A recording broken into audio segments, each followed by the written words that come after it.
Alzheimer's എന്ന് പറയുന്ന ഒരു രോഗത്തിന് കൃത്യമായിട്ടുള്ള ഒരു മരുന്ന് കണ്ടുപിടിച്ചിട്ടില്ല എന്നുണ്ടെങ്കിലും ഇത് വരാനിടയുള്ള സാഹചര്യങ്ങൾ എന്തൊക്കെയാണെന്ന് ഒരു പരിധിവരെ നമ്മൾ മനസ്സിലാക്കിയിട്ടുണ്ട്. ആൽസൈമേഴ്സ് കോസ് ചെയ്യാനായിട്ടുള്ള ഏറ്റവും പ്രധാനപ്പെട്ട റീസൺ എന്ന് പറഞ്ഞാൽ ജനറ്റിക് ആണ്.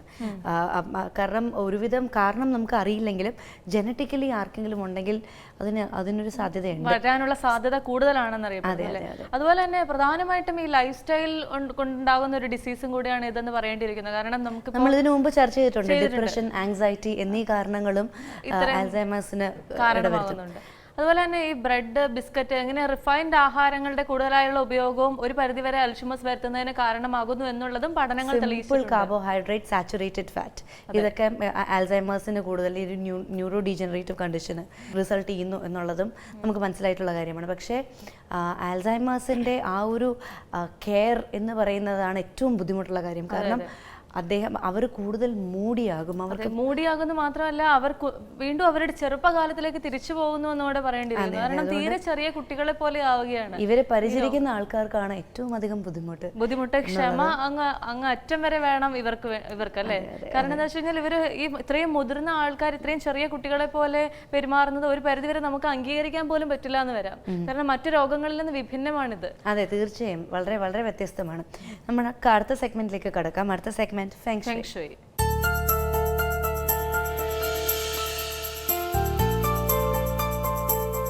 നമസ്കാരം, ഫെങ് ഷുയിലേക്ക് സ്വാഗതം. ഫെങ് ഷുയിയെക്കുറിച്ചുള്ള നമ്മുടെ സംശയങ്ങളും മറ്റും നിവാരണം നൽകുവാൻ ഇന്ന് നമ്മോടൊപ്പം ഉള്ളത് Tejas feng shui director doctor Shaji K നായരാണ്. നമുക്ക് അദ്ദേഹത്തെ സ്വാഗതം ചെയ്യാം. സ്വാഗതം സർ. ഇന്ന് നമുക്ക് ഫെങ് ഷുയിയെക്കുറിച്ചൊരു കത്തുണ്ട്, ഞാനത് വായിക്കാം. ഇടുക്കി ജില്ലയിലാണ് എൻ്റെ താമസം. എൻ്റെ പേര് വനജ എന്നാണ്. 10 വർഷമായി ഒരു വീട് വെച്ച് താമസമായി.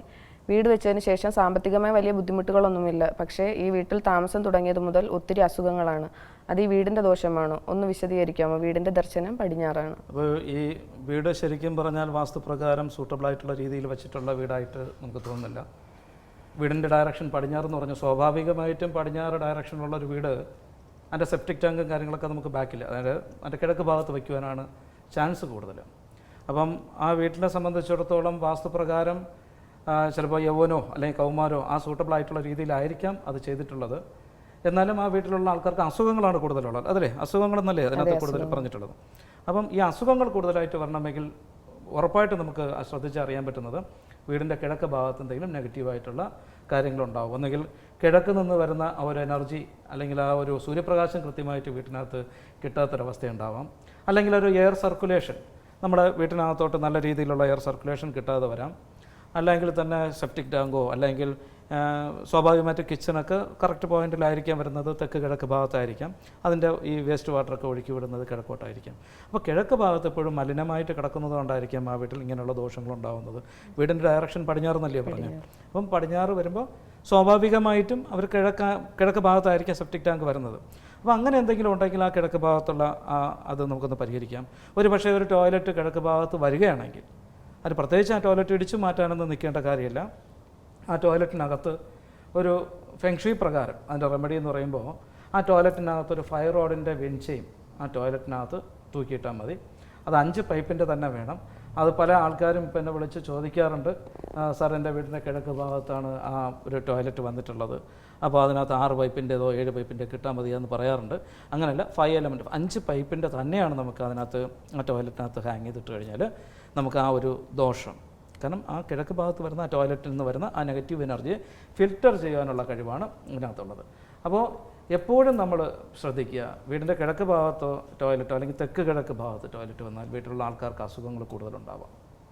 അത് വീട് ഏറ്റവും സൂട്ടബിളായിട്ടുള്ള രീതിയിലായിരിക്കാം വീട് വെച്ചത്, അവിടെ തൊഴിൽപരമായിട്ടുള്ള തടസ്സമൊക്കെ മാറി നല്ല സാമ്പത്തികമൊക്കെ നമുക്കുണ്ടാവാം. പക്ഷേ കുഞ്ഞുങ്ങളിൽ നിന്നാണ് അസുഖങ്ങൾ സ്റ്റാർട്ട് ചെയ്യുന്നത്. ഞാൻ പല വീടുകളിലും പോയി നോക്കുമ്പോൾ അവിടെ ഉണ്ടാകുന്ന അനുഭവങ്ങളാണ് ഇത് ഉണ്ടാകുന്നത്. അവിടെയുള്ള മുതിർന്ന ആൾക്കാർക്കും കുഞ്ഞുങ്ങൾക്കൊക്കെ വിട്ടുമാറാത്ത അസുഖങ്ങൾ, ഇത് എപ്പോഴും ഈ കിഴക്ക് ഭാഗത്തുള്ള ദോഷം കൊണ്ടാണ്. അപ്പോൾ ആ ടോയ്ലറ്റോ കാര്യങ്ങളൊക്കെ വരണമെങ്കിൽ അതിൻ്റെ ഫയർ റോഡിൻ്റെ വെഞ്ചയും നമുക്കതിനകത്ത് അപ്ലൈ ചെയ്യാം. 2, കിഴക്ക് ഭാഗത്ത് ഒരു പക്ഷേ സെപ്റ്റിക് ടാങ്കാണ് വരികയാണെങ്കിൽ അതൊന്ന് ശ്രദ്ധിക്കുക. വീടിൽ നിന്ന് എത്ര ദൂരം കഴിഞ്ഞിട്ടാണ് ആ ടാങ്ക് വന്നിട്ടുള്ളതെന്ന് ആദ്യം നോക്കുക.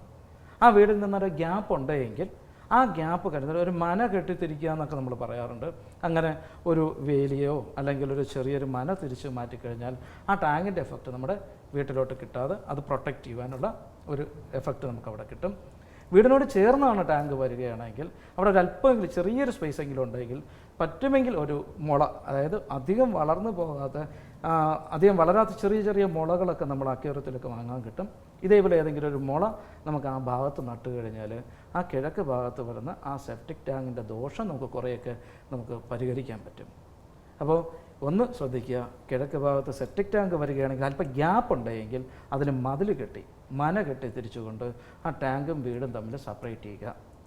ആ ഗ്യാപ്പ് ഇല്ല എങ്കിൽ അല്പം ഗ്യാപ്പ് മാത്രമേ ഉള്ളൂവെങ്കിൽ അതിന് നടുക്കൊരു ചെറിയൊരു മുള വെച്ച് കൊടുക്കുക. കിഴക്ക് ഭാഗത്തോ തെക്ക് കിഴക്ക് ഭാഗത്തോ ഒരു ടോയ്ലറ്റ് വരികയാണെങ്കിൽ അതിൽ ഫയർ റോഡിൻ്റെ വെഞ്ചയും ഇടുക. അതുമാത്രമല്ല വടക്ക് കിഴക്ക് ഭാഗം കിഴക്ക് ആണ് അത് ഉൾപ്പെടുകയാണെങ്കിൽ വടക്ക് കിഴക്ക് ഭാഗത്താണ് ടോയ്ലറ്റ് വരികയാണെങ്കിൽ അത് ഏറ്റവും ദോഷകരമായിട്ടുള്ള ഒരു സ്പേസാണ്. അത് വീട്ടിലുള്ള ആൾക്കാർക്ക് അസുഖം മാത്രമല്ല ഉണ്ടാകുന്നത്, ആ വീട്ടിലുള്ള പല കുട്ടികളുണ്ടെങ്കിൽ കുട്ടികളുടെ വിദ്യാഭ്യാസം പോലും അതിന് ദോഷകരമായിട്ട് അത് ബാധിക്കുന്നുണ്ട്. അപ്പോൾ വിദ്യാഭ്യാസത്തിന് എന്തെങ്കിലും ബുദ്ധിമുട്ടുണ്ടെങ്കിൽ ആ വീടിൻ്റെ വടക്ക് കിഴക്ക് ഭാഗത്തുള്ള ദോഷമാണ് ഉണ്ടാകുന്നത്. അവിടെ ഒരു ടോയ്ലറ്റോ കാര്യങ്ങളുണ്ടെങ്കിൽ കഴിയുമെങ്കിൽ അതൊന്ന് അവോയ്ഡ് ചെയ്യുക. അത് നമുക്കിപ്പം വേറെ സ്ഥലങ്ങളൊന്നുമില്ല, ഇപ്പം നമുക്കത് ഉപയോഗിച്ചേ പറ്റുള്ളൂ എങ്കിൽ അതിനകത്ത് ഒരു ചെറിയൊരു ചെടി, ഒരു ചെടിച്ചട്ടിക്കകത്തൊരു ചെടി നട്ടതിന് ശേഷം, ചെടി എന്ന് പറയുമ്പോൾ അല്പം പൂക്കൾ വരുന്ന ചെടിയായിരിക്കണം, 1-2 പൂക്കളൊക്കെ വരുന്ന ചെടികൾ നമ്മൾ ആ ഭാഗത്ത് നട്ട് ഒരു ചെടിച്ചട്ടിയിൽ നട്ട് ആ ടോയ്ലറ്റിൻ്റെ വടക്ക് കിഴക്ക് ഭാഗത്ത് വയ്ക്കുക. കാരണം ആ വരുന്ന ആ ടോയ്ലറ്റ് വരുന്നത് വടക്ക് കിഴക്ക് ഭാഗം ഫെങ്ഷുയിൽ ഭൂമിയാണ്, അവിടുത്തെ ധാതു. ആ എനർജിയെ നമുക്ക് ബൂസ്റ്റ് ചെയ്യാൻ വേണ്ടിയാണ് നമുക്ക് ഈ ഒരു ചെടിച്ചട്ടിയിലൊരു ചെടി നട്ട് അവിടെ വയ്ക്കാൻ പറഞ്ഞത്. അപ്പോൾ ആ ഒരു ചെടിച്ചട്ടിയിലൊരു ചെടി നട്ട് അവിടെ വെച്ച് കഴിഞ്ഞാൽ ആ ഭാഗത്തുള്ള ദോഷവും നമുക്ക് കുറേ പരിഹരിക്കാൻ പറ്റും. സ്വാഭാവികമായിട്ടും ഇപ്പം ഇടുക്കിയിൽ നിന്ന് വന്ന മാഡത്തിൻ്റെ പേരെന്താണെന്ന് പറഞ്ഞത്? വനജ എന്ന് പറഞ്ഞ മാഡത്തിൻ്റെ വീട്ടിലുള്ള പ്രശ്നം ഇതായിരിക്കാം. അപ്പോൾ ഇതിലെന്തെങ്കിലും പ്രശ്നങ്ങളാണ് അവിടെ ഉണ്ടെങ്കിൽ ഇങ്ങനെയുള്ള വിഷയങ്ങൾ പരിഹരിച്ചു കഴിഞ്ഞാൽ ആ അസുഖങ്ങൾ കുറേ മാറും. പിന്നെ തൊഴിൽപരമായിട്ടുള്ള വേറെ പ്രോബ്ലംസ് ഒന്നും ഇല്ല, കാണുന്നില്ല, സാമ്പത്തിക ബുദ്ധിമുട്ടുകളൊന്നും കുഴപ്പമില്ല. അപ്പം തൊഴിൽപരമായിട്ടുള്ള വടക്ക് ഭാഗമൊക്കെ ആ വീട്ടിൽ നല്ല രീതിയിലുള്ള പോസിറ്റീവായിട്ടുള്ള എഫക്റ്റ് ഉണ്ടാവാം. അസുഖങ്ങൾ മാത്രമാണ് അതിനകത്ത് പറഞ്ഞിട്ടുള്ളത് അല്ലേ, കൂടുതലായിട്ട് അസുഖങ്ങളാണ്. അപ്പം ഇത് തന്നെയായിരിക്കും കാരണം.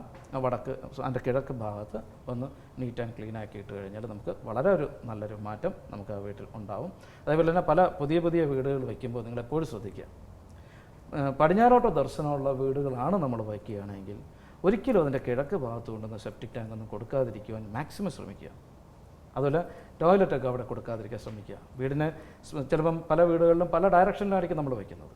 അപ്പോൾ കിഴക്ക് ഭാഗത്ത് കഴിയുന്നതും ടോയ്ലറ്റോ സെപ്റ്റിക് ടാങ്കോ ഇങ്ങനെയുള്ള കാര്യങ്ങൾ അവോയ്ഡ് ചെയ്യാൻ ശ്രമിക്കണം. അത് പ്ലാൻ കറക്റ്റ് ചെയ്യുമ്പോൾ തന്നെ നമ്മളത് ശ്രദ്ധിച്ച് കൈകാര്യം ചെയ്ത് കൊണ്ടുപോയില്ല എങ്കിൽ നമുക്ക് ഒത്തിരി ദോഷങ്ങൾ നമുക്കതിനകത്തുണ്ടാകും.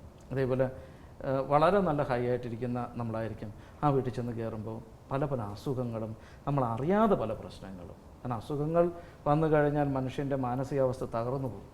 അപ്പോൾ അങ്ങനെയുള്ള കാര്യങ്ങളൊക്കെ വരുവാനുള്ള ചാൻസ് ഉണ്ട്. അപ്പോൾ പുതിയ പ്ലാനുകൾ വരച്ച് വീട് വയ്ക്കുവാൻ നിങ്ങൾ ഉദ്ദേശിക്കുകയാണെങ്കിൽ എപ്പോഴും ശ്രദ്ധിക്കുക, കിഴക്ക് ഭാഗം എപ്പോഴും നീറ്റ് ആൻഡ് ക്ലീൻ ആയിട്ടിടാൻ ശ്രമിക്കുക.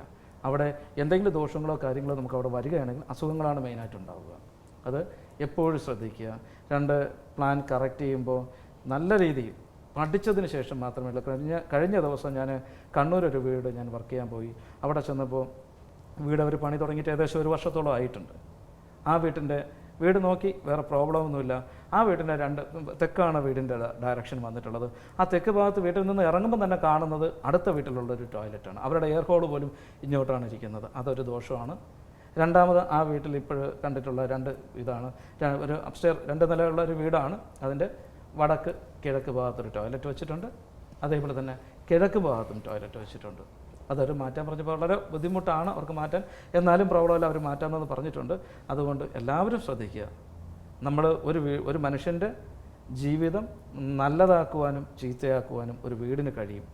ചില വീടുകളിൽ ചെന്ന് നമ്മൾ താമസമാകുമ്പോൾ അതോടെ നമ്മുടെ കാര്യങ്ങൾ നശിച്ചു പോകാൻ ചാൻസ് ഉണ്ട്. അത് ആ വീടിൻ്റെ വാസ്തുപ്രകാരമുള്ള കുഴപ്പങ്ങൾ കൊണ്ടാണ്. അത് നമ്മൾ എപ്പോഴും ശ്രദ്ധിച്ച് പുതിയൊരു വീട് വയ്ക്കുമ്പോൾ വളരെ ശ്രദ്ധിച്ചിട്ട് മാത്രം നമ്മൾ വീട് വയ്ക്കുക. വളരെ കാര്യങ്ങൾ കൈകാര്യം ചെയ്തുകൊണ്ട് മാത്രം വീട് വയ്ക്കുക. നല്ലൊരു വാസ്തു ആചാര്യനെ വിളിച്ച് നിങ്ങളുടെ വീട് വെച്ച് നോക്കി അതിനകത്ത് കറക്റ്റ് ചെയ്തിട്ട് മാത്രമേ ഒരു വീട് എപ്പോഴും നിങ്ങൾ വയ്ക്കാൻ പാടുള്ളൂ. പല എപ്പിസോഡുകളിലും ഞാൻ പറഞ്ഞിട്ടുണ്ട്, വീടിന് പല പ്രായങ്ങളുണ്ട്. ബാല്യം, യൗവനം, കൗമാരം, വാർദ്ധക്യം, മരണം എന്നീ പല പ്രായങ്ങളുണ്ട്. അതിനകത്ത് എപ്പോഴും യൗവനാവസ്ഥയിലോ അല്ലെങ്കിൽ കൗമാരാവസ്ഥയിലുള്ള വീടാണ് നമ്മൾ വയ്ക്കേണ്ടത്. അത് എപ്പോഴും ശ്രദ്ധിക്കുക. അത് വീടിന് എത്ര മീറ്റർ സ്ക്വയർ ആണ് വേണ്ടത്, അല്ലെങ്കിൽ എത്ര സ്ക്വയർ ഫീറ്റാണ് ഒരു വീട് വേണ്ടത് എന്നുള്ളത് നോക്കിയിട്ട് മാത്രമേ നമുക്കത് ചെയ്യാൻ പാടുള്ളൂ. അപ്പോൾ ഇതിനകത്ത് ഈ ഒരു ലെറ്റർ വന്നതിൻ്റെ പേരിലാണ് ഞാൻ ഇത്രയും വിശദമായിട്ട് പറയാൻ കാരണം. അതുകൊണ്ട് നിങ്ങൾക്ക് കൂടുതലായിട്ട് എന്തെങ്കിലും സംശയങ്ങളോ കാര്യങ്ങളോ ഉണ്ടെങ്കിൽ നിങ്ങളുടെ വീട്ടിൽ താമസിക്കുന്ന എല്ലാവരുടെയും ഡേറ്റ് ഓഫ് ബർത്തും വീടിൻ്റെ ഡയറക്ഷൻ എങ്ങോട്ടാണെന്ന് നോക്കിയതിന് ശേഷം എന്നെ വിളിക്കുക. ഒന്നെങ്കിൽ നിങ്ങളുടെ വീട് വന്ന് നോക്കി അതിനുള്ള പരിഹാരം കാണിച്ചു തരാം. നമസ്കാരം.